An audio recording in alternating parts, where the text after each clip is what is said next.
യുഎസിന്റെ തീരുവ ഭീഷണിക്ക് പരോക്ഷ വിമർശനവുമായി പ്രധാനമന്ത്രി നരേന്ദ്രമോദി.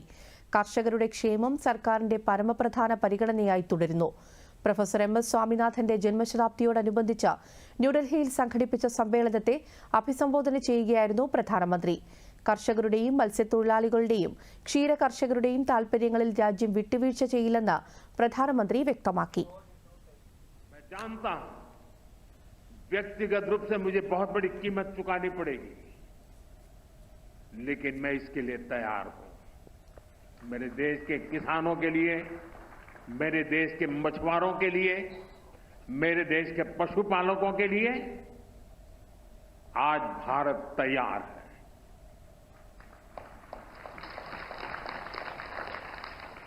किसानों की आय बढ़ाना, खेती पर खर्च कम करना, आय के नए स्रोत बनाना, इन लक्ष्यों पर हम लगातार काम कर रहे हैं. ഇന്ത്യക്കെതിരെ US president Donald Trump tariff യുദ്ധം ശക്തമാക്കിയതിന് പിന്നാലെയായിരുന്നു പ്രധാനമന്ത്രി നരേന്ദ്രമോദിയുടെ പ്രതികരണം. കർഷകരുടെ താൽപര്യമാണ് കേന്ദ്ര സർക്കാരിന്റെ മുൻഗണനയെന്ന് പറഞ്ഞുകൊണ്ടായിരുന്നു പ്രധാനമന്ത്രി തന്റെ അഭിസംബോധന ആരംഭിച്ചത്. കർഷകരുടെയും മത്സ്യത്തൊഴിലാളികളുടെയും ക്ഷീര കർഷകരുടെയും താൽപര്യങ്ങളിൽ രാജ്യം ഒരിക്കലും വിട്ടുവീഴ്ച ചെയ്യില്ല എന്നും അദ്ദേഹം വ്യക്തമാക്കി. ഇതിന് വ്യക്തിപരമായി വലിയ വില നൽകേണ്ടി വരുമെങ്കിലും അതിന് തയ്യാറാണെന്നും പ്രധാനമന്ത്രി പറഞ്ഞു. आज दुनिया भर में बायोडायवर्सिटी को लेकर चर्चा होती है. इसे सुरक्षित रखने के लिए सरकारें अनेक कदम उठा रही हैं, लेकिन डॉक्टर स्वामीनाथन ने एक कदम आगे बढ़ते हुए बायो हैप्पीनेस का आइडिया दिया.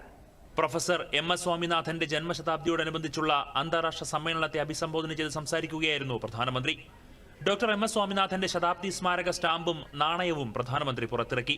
ചില വ്യക്തിത്വങ്ങളുടെ സംഭാവനകൾ ഒരു കാലഘട്ടത്തിലോ പ്രദേശത്തിലോ മാത്രമായി ഒതുങ്ങുന്നതല്ലെന്നും ഡോക്ടർ എം.എസ്. സ്വാമിനാഥൻ അത്തരത്തിലുള്ള മഹാനായ ശാസ്ത്രജ്ഞനായിരുന്നുവെന്നും അദ്ദേഹം പറഞ്ഞു.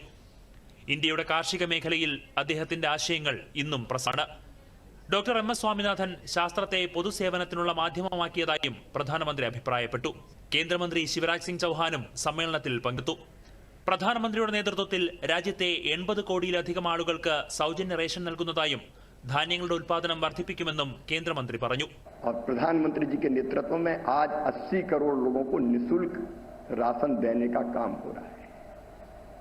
अब देश में कोई भूखा नहीं है, लेकिन मुझे लगता है कि यहाँ जो वैज्ञानिक बैठे हैं विशेषकर विकसित कृषि संकल्प अभियान में भी जो बात उभर कर सामने आई, ജൈവ വൈവിധ്യത്തിന്റെയും പ്രകൃതി വിഭവങ്ങളുടെയും സുസ്ഥിര ക്രമീകരണം, ഭക്ഷണത്തിനും പോഷകാഹാര സുരക്ഷയ്ക്കും സുസ്ഥിര കൃഷി, കാലാവസ്ഥാ വ്യതിയാനം തുടങ്ങിയ വിഷയങ്ങൾ സമ്മേളനത്തിൽ ചർച്ചയാകും. News desk, Doordarshan.